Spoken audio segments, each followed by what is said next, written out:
Hey guys, this is Professor LaRosa with LaRosa Private Training.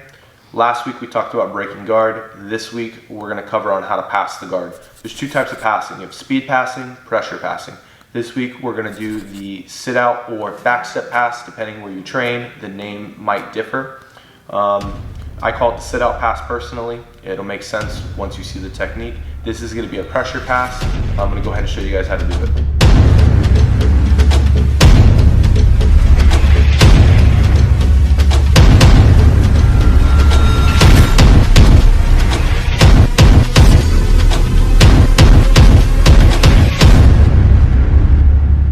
Last week we talked about how to break the guard. This week we're going to talk about how to pass the guard.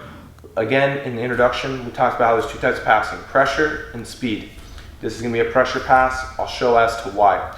This is the back step or the sit-out pass. This is one of my preferred passes, but I still see people doing it wrong.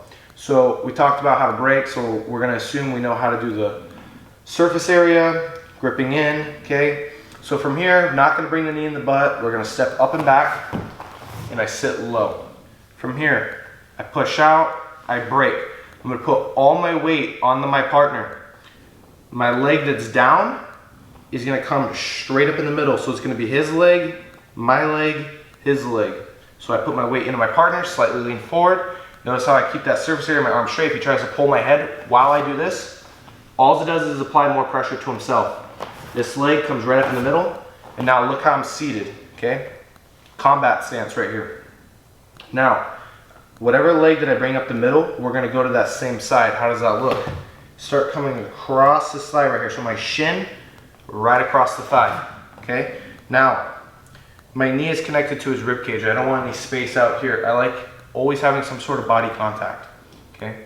From here, I want to dive under his head and create shoulder pressure here. Again, this is no-gi. We don't have nothing to grab onto. So what I like to do is I take my 3 fingers, not the index, and I grip into the armpit, and my index and thumb contour on the rear delt and the tricep. From here, I can apply an immense amount of pressure to the neck, okay? The issue I see right here is a lot of people leave this leg just hanging out here. They don't think this is much of a big deal. Yes, I have a lot of shoulder pressure on my partner and I'm being heavy and I have this hip controlled, but what happens is he leg pummels to the inside, gets a butterfly hook, sweeps, okay? How we shut that down is when we're here and I come up, I bring this leg across. Right when I'm here, watch this. Bring it right to his ass. My knee is pointed downward, side of my calf, foot is controlling down now the hamstring and the glute. From here, shooting under the head, controlling index thumb, tricep and rear delt, 3 fingers, armpit, shoulder roll. Okay? If he keeps his head turned towards me, it's just going to smash his jaw and nose. If he turns his head, we're going to control the neck.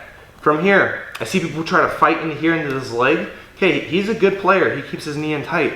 Watch how I windmill this hand. And when I do that, I make a knife hand so nothing gets caught up. So I windmill, real loose shoulder. Right here. And now I go palm down, came at the Achilles, slides all the way up. And I see people just do this. If this guy is strong and he kicks, I'm going to lose my grip. So when I come in, I grip and I pull it to my chest.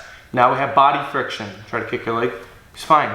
Now watch, I'm going to lean into my partner, control. From here, my left leg sits out or back steps. When I do this, I see people who are lazy and they let their butt hit the ground right here. Do I have any pressure on you? No. Because I let my body hit the ground. So what I'm going to do is when I back step, I keep my butt elevated.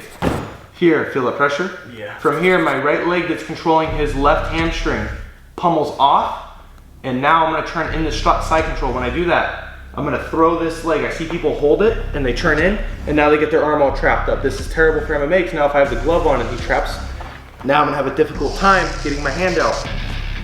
So when I'm in this position and I go to turn, watch how I throw this. Here, and then I can check the hip, side control.